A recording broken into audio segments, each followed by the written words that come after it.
Sales کے پیسے کے اندر سیلز میں اور انشورنس مارکیٹنگ کے اندر آپ کا جو خریدار ہوتا ہے، متوقع پراسپیکٹ جو ہوتا ہے، اس کو ایک اعتماد چاہیے ہوتا ہے، اور یہ اعتماد اس وقت ہوتا ہے جب آپ ان کے مسائل میں دلچسپی رہتے ہیں، اور جب کلائنٹ یہ سمجھنے لگتا ہے کہ آپ ان کے مسائل کو سمجھتے ہیں، انہیں حل کر سکتے ہیں، تو پھر یہ تعلق جو ہے مزید مضبوط ہو جاتا ہے۔ اور یہ تعلق سیلز کے بعد ختم نہیں ہونا چاہیے۔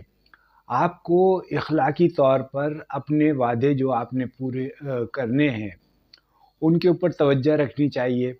اور اس سے جو ہے رابطہ رکھنا چاہیے۔ رابطہ بہت ضروری ہے۔ اگر آپ کا رابطہ ٹوٹ گیا تو پھر کلائنٹ سے بد اعتمادی میں بھی اضافہ ہو سکتا ہے۔ کوئی دوسرا فرد جو ہے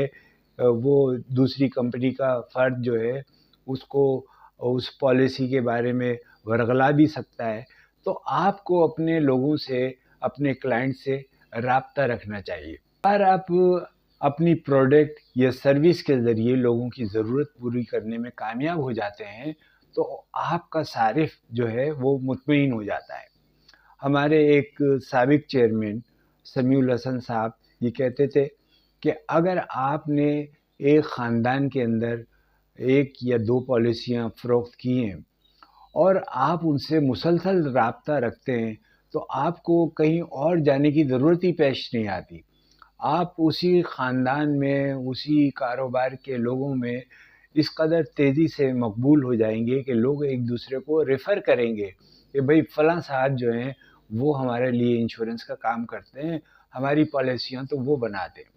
مجھے یاد ہے کہ ایک ادارے میں جب میں نے پوچھا کہ بھئی آپ کی انشورنس پالیسی کون بناتا ہے، تو وہ کہنے لگا کہ ہمارے یہاں ایک صاحب آتے ہیں اور وہی ہمارے سارے لوگوں کی انشورنس کرتے ہیں، اور برسہ برس سے وہ فرد جو ہے وہ اس ادارے کے لوگوں کی جو ہے انشورنس کی ضروریات کو پورا کر رہا تھا،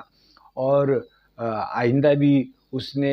ایسا نیٹ ورک بنایا ہوا تھا کہ ہر 2-3 مہینے کے بعد وہ آتا تھا اور نئے لوگوں کے ساتھ ملاقاتیں کرتا تھا، ان کو پلان سمجھاتا تھا اور ان کو بات چیت ہوتی تھی، اور اس کے نتیجے میں اس کو کامیابی ہوتی تھی۔ تو یہ بھی ایک بہت بڑی ضرورت ہے کہ آپ اپنے کلائنٹ کی ضروریات کو سمجھیں، اس سے رابطہ رکھیں، اس کے ساتھ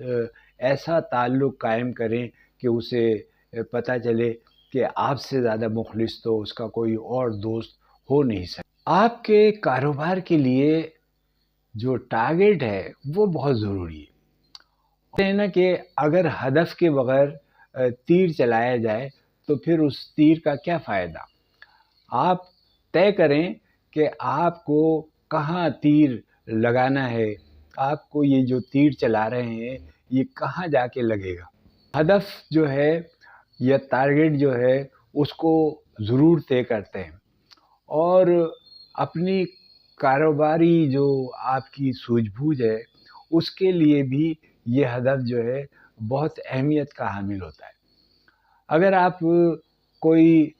ٹارگیٹ ہی نہیں رکھیں گے کہ مجھے کب کلوزنگ کرنی ہے، کب ملاقاتیں کرنی ہے، کس سے ملاقاتیں کرنی ہے، کتنے لوگوں کی ملاقاتیں کرنی ہے، تو پھر آپ کا کام تو آگے نہیں بڑھے گا۔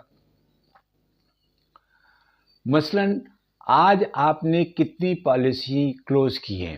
اور مہینے کے آخر میں یہ تعداد کہاں تک پہنچ سکتی ہے، یہ سوال آپ کے سامنے ہونا چاہیے،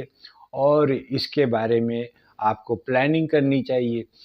کیا آپ کی سیلز کی وجہ سے صارفین پروڈکٹ یا سروس کی طرف جو ہے وہ توجہ کر رہے ہیں، آپ سے اس بارے میں معلومات کر رہے ہیں، ان کی دلچسپی اس کے اندر ہو رہی ہے یا نہیں ہو رہی ہے؟ اگر نہیں ہے تو پھر آپ کو کچھ تبدیلی لانے کی ضرورت ہے، اور مہینے کے آخر تک ہدف پورا کرنے کا انتظار نہ کریں۔ اس لیے بہتر تو یہ ہوگا کہ آپ جو آپ کی کلوزنگ ڈیٹ ہے آپ اس سے 2-3 دن پہلے کا ہدف رکھیں، اور 2-3 دن پہلے اپنے کاروباری اعداد و شمار کا اور اپنی میٹنگز کا اور اپنے نتائج کا ان کا جائزہ لیں، اور اس سلسلے میں اپنے مینیجر سے مدد لینے میں بھی کوئی آپ کو قباحت نہیں ہونی چاہیے. ان کو اگر کوئی مشکلات ہیں تو اس کے اوپر بھی ان سے بات چیت ہونی چاہیے، اور ان کو آگاہ کرنا چاہیے کہ فلاں کلائنٹ جو ہے اس سے میری یہ مشکل ہے. اور